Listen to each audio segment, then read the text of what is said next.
कृष्णा। आज की इस पुरुषोत्तम मास कथा श्रृंखला में आप सभी का स्वागत है। इस समय भगवान श्री हरि को प्रिय, अत्यंत मंगलमय और पवित्र ऐसा पुरुषोत्तम मास चल रहा है।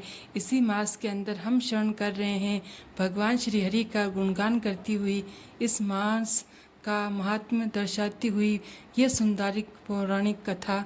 तो चलिए आज इस कथा श्रृंखला को आगे बढ़ाते हुए सुनते हैं आज की अधिक मास व्रत कथा। आज की कथा आरंभ करते हैं। पूर्ण पुरुषोत्तम भगवान श्री कृष्ण ने कहा, हे नारायण, आपने ये उचित ही किया जो मल मास को आप मेरे पास ले आए। इससे आपकी लोक की कीर्ति बढ़ेगी। जिस प्राणी को आप अंगीकार कर लेते हैं उसे मैं भी अंगीकार कर लेता हूँ। इसलिए इस मास को अब मैं अपने ही समान श्रेष्ठ कर दूंगा। मेरे सभी गुण, कीर्ति, अनुभव और ऐश्वर्य, पराक्रम, भक्तों को वरदान देने की शक्ति आदि जिनके कारण मैं प्रसिद्ध पुरुषोत्तम कहलाता हूँ, उन सभी को मैं इसे भी प्रदान करता हूँ। मेरे पुरुषोत्तम नाम से ये मास भी प्रसिद्ध होगा। मैंने अपने सभी गुणों से इसे प्रसन्न कर दिया है। मधुसूदन इसका स्वामी भी अब मैं स्वयं ही बनूंगा। इसके नाम के द्वारा ही संपूर्ण जगत पावन हो जाएगा। मेरी समानता पाने के कारण ये मास ही सभी मासों का अधिपति कहलाएगा। ये मास जगत का पूज्य और वंदनीय हो जाएगा। इसको पूजने वाले सभी प्राणी दुख दरिद्र से मुक्त होकर मेरी भक्ति और अंत से मुक्ति स्वरूप मेरे धाम को प्राप्त होंगे। इस प्रकार मल मास की प्रशंसा करते हुए भगवान श्री कृष्ण आगे कहते हैं, हे नारायण, अन्य दूसरे मास तो सकाम है, लेकिन मैंने इसे अपने समान सर्व लोगों को मोक्षदाता और निष्काम बना दिया। जो भी व्यक्ति इस अधिक मास के अंदर पूजा और कर्मों से मुक्ति प्राप्त करके निसंदेह मुझे प्राप्त करेगा, ये पुरुषोत्तम मास अब बिना किसी परिश्रम और कष्ट के मेरे पद को प्राप्त हो चुका है। इस मास का पूजन करने वाले सभी व्यक्ति केवल एक मास के पूजन और व्रत द्वारा बिना कष्ट के, जरा और मृत्यु से रहित होकर परम पद को प्राप्त करेंगे। चतुर्मासिक यज्ञ करके स्वर्ग की प्राप्ति होती है और वहाँ के भोग भोगने के बाद फिर से पृथ्वी पर आना पड़ता है। लेकिन विधि और श्रद्धा पूर्वक जो भी मनुष्य इस पुरुषोत्तम मास का पूजन करेगा, वे अपने परिवार के साथ मुझे निश्चय ही प्राप्त करेगा। मुझे प्राप्त करके वे जन्म, मृत्यु आदि, व्याधि, उपाधि और जरा आदि सभी से मुक्त होकर इस संसार में जन्म नहीं लेगा। और मेरे परम धाम के सभी वेद ऐसा धाम बताते हैं जहाँ से फिर से दोबारा वापस नहीं आना पड़ता। यह सत्य बात है। मैं स्वयं इस मास का स्वामी बना हूँ और इसे मैंने ही प्रतिष्ठित किया है। मेरा पुरुषोत्तम नाम भी इसे प्राप्त हुआ है। हे नारायण, भक्तों की पूजा मुझे प्रिय है। मैं अपने भक्त जनों की कामनाओं की पूर्ति में कभी देरी नहीं करता। लेकिन इस मास के भक्त मुझे और भी अधिक प्रिय होंगे, यानी कि जो इस अधिक मास के अंदर मेरी पूजा अर्चना करेंगे, जो इस अधिक मास का गुणगान करेंगे, वे मुझे और भी अधिक प्रिय होंगे। ऐसे लोगों की कामनाएं तो मैं और भी शीघ्रता से पूर्ण करूँगा। जो माँ अज्ञान से घिरे हुए व्यक्ति हैं, वे जप और दान नहीं करेंगे, सत्कर्म नहीं करेंगे और देव, विप्र और तीर्थों से शत्रुता करेंगे, वे दुराचारी और दुष्ट व्यक्ति कभी सुखी नहीं होंगे। निरंतर काल में वे दुखी बने रहेंगे। वे दुष्ट और दुर्भागी होकर फिर से जन्म लेते रहेंगे। जो मूर्ख जीव इस अधिक मास की उपेक्षा करेंगे, इसमें धार्मिक कार्य संपन्न नहीं करेंगे, वह अवश्य ही नरक में जाएंगे। जो तृतीय वर्ष के बाद आने वाले अधिक मास में इन सभी धार्मिक आचरणों का पालन नहीं करेंगे, वे कुंभी पार्क नरक में जाएंगे। इस संसार में जन्म लेकर वे पुत्र, पौत्र, स्त्री आदि के महान दुख स्वरूप दावानल में पड़कर जल जाएंगे। और अंत में भगवान श्री कृष्ण कहते हैं, हे नारायण, जो भी मनुष्य इस पुरुषोत्तम मास के अंदर मेरी भक्ति पूर्वक पूजा अर्चना करेगा, वो संपत्ति, पुत्र, पौत्र आदि सभी सुख भोगता हुआ अंत काल में मेरे इस गोलोक धाम को प्राप्त करेगा। हे रमापति, इस मास के विषय में आप चिंता ना करें। अब आप अपने वैकुंठ लोक में पधारें और इसे भी अपने साथ ही ले जाएं। इस प्रकार भगवान श्री कृष्ण के मधुर वचन सुनकर भगवान नारायण अधिक मास को अपने साथ लेकर गरुड़ पर विराजमान होकर अपने वेंटू में वापस चले जाते हैं। और उसके बाद आगे क्या हुआ हम जानेंगे हमारी इस अधिक मास महात्म्य कथा श्रृंखला की अगली कड़ी में कल प्रातः काल। आइए अब सुनते हैं एक सुंदर और पौराणिक कथा। प्राचीन समय की बात है जब दक्षिण भारत यानी द्रविड़ देश में पांड्य प्रदेश था और वहाँ एक महान तेजस्वी राजा इंद्रदुमन का साम्राज्य था। ये राजा भगवान के महान भक्त थे। अपनी पारिवारिक जीवन की जिम्मेदारियों को पूर्ण करके अब वे वानप्रस्थ आश्रम में प्रवेश कर चुके थे और इसलिए अब वे मलय पर्वत की चोटियों में कुटिया बनाकर तपस्वी का जीवन यापन कर रहे थे। उनके जीवन का एक ही लक्ष्य था, परम भगवान पूर्ण पुरुषोत्तम को प्रसन्न करना और जीवन के अंत में उनके दिव्य धाम वापस जाना। अब एक दिन क्या हुआ कि ऋषि अगस्त्य विहार करते हुए अपने कुछ शिष्यों के साथ उस स्थान पर आ पहुँचे और संयोग उस दिन राजा इंद्रदुमन का मौन व्रत था और वे भगवान के सुंदर रूप के ऊपर ध्यान केंद्रित करके समाधिस्थ अवस्था में बैठे हुए थे और वे अपने ध्यान में इतने लीन थे कि उन्हें ऋषि अगस्त्य के आगमन का आभास भी नहीं हुआ।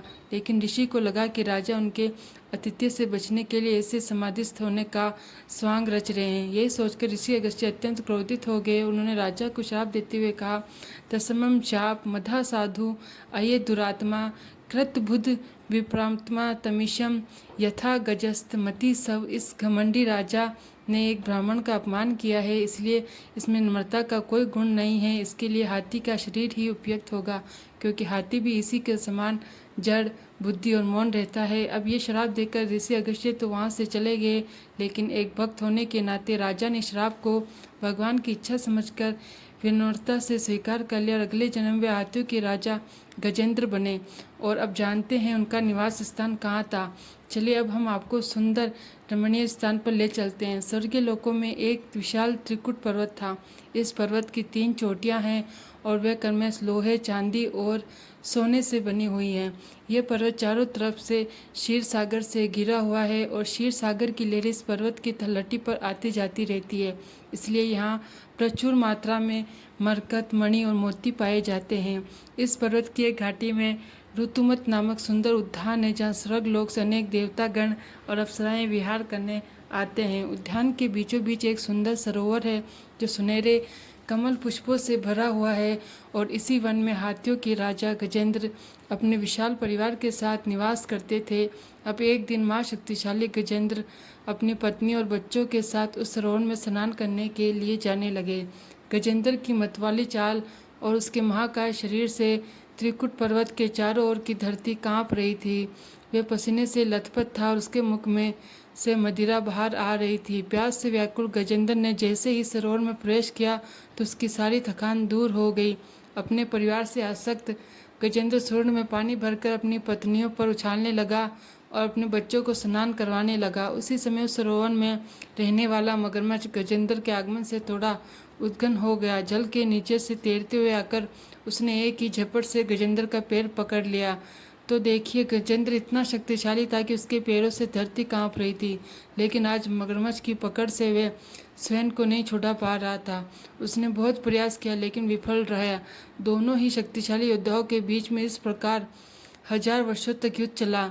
अब मगरमच्छ तो पानी का जीव है, इसलिए स्वाभाविक है कि पानी में रहते हुए उसकी शक्ति और बढ़ गई थी और गजेंद्र की शक्ति समय के साथ क्षीण होती जा रही थी। अब वह स्वयं को निस्सहाय अनुभव करने लगा। मृत्यु का विचार करके वह भयभीत होने लगा। ऐसे समय में गजेंद्र सोचने लगा, मेरे मित्र और संबंधी मुझे संकट से मुक्त करने के लिए कुछ नहीं कर पाए। मेरे जीवन में यह विपदा भगवान की इच्छा से आई है, इसलिए अब मुझे भगवान का ही आश्रय लेना चाहिए। वहीं मुझे संकट से बचा सकते हैं। जो भी व्यक्ति भगवान की शरण ग्रहण करता है, करुणा सिंधु भगवान अवश्य ही उसका संरक्षण करते हैं। ये सोचकर गजेंद्र भगवान को प्रार्थनाएं अर्पित करने लगा। नम आत्मा प्रदीपाय साक्षण परमात्मने नमो ग्राम विदुराय मन सत्य सामपी सत्य प्रतिभ्याय नष्क्रम विपिष्टा नमः कैवल्यनाथाय निर्वाण सुख समते नमे शाताय गोराय मुढ़ाय गुण धर्मन निर्विशास साम्याय नमो ज्ञान घनाय चे। हे प्रभु, मैं एक अधम पशु हूँ और आपकी शरण में आया हूँ। आप मेरे हृदय में परमात्मा रूप में विद्यमान हैं। असीम कृपा के भंडार भगवान, आप न सिर्फ मुझे संकट से अपितु सांसारिक जीवन से भी मुक्ति प्रदान कर दीजिए। हे प्रभु, मेरी एकमात्र यही आकांक्षा है कि आप मेरे चित्त पर पड़ी अज्ञानता रूपी धूल को नष्ट कर दे और मुझे अपनी शरण में स्वीकार करें। गजेंद्र ने अपनी सहायता के लिए और किसी देवता को नहीं पुकारा था, इसलिए सभी देवता उसकी ये स्थिति देख रहे थे, लेकिन उसके बचाने के लिए कोई नहीं आया। लेकिन भगवान श्री विष्णु गजेंद्र की प्रार्थनाएं सुनकर उसी क्षण अपने गरुड़ पर सवार होकर समस्त देवताओं के साथ वहां उपस्थित हो गए।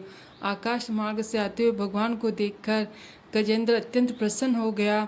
उसके पैर की पीड़ा प्रतिक्षण बढ़ती ही जा रही थी, लेकिन फिर भी उसने नज़दीक के सरोवर से एक स्वर्ण कमल तोड़ा और भगवान को अर्पित करते हुए कहने लगा, हे भगवान, हे जगन्नाथ, हे परम पुरुष, मैं आपके चरण कमलों में नमन करता हूँ। उसके बाद भगवान हरि तुरंत गरुड़ से नीचे उतरे। उन्होंने मगरमच्छ सहित गजेंद्र को पानी से बाहर खींच लिया और फिर उन्होंने सभी देवताओं को देखते देखते अपने सुदर्शन चक्र से उस मगरमच्छ का सिर काटकर गजेंद्र की रक्षा की। सभी देवतागण और गंधर्व, यक्ष, किन्नर इत्यादि आकाश से पुष्प वर्षा करने लगे और भगवान का गुणगान करने लगे।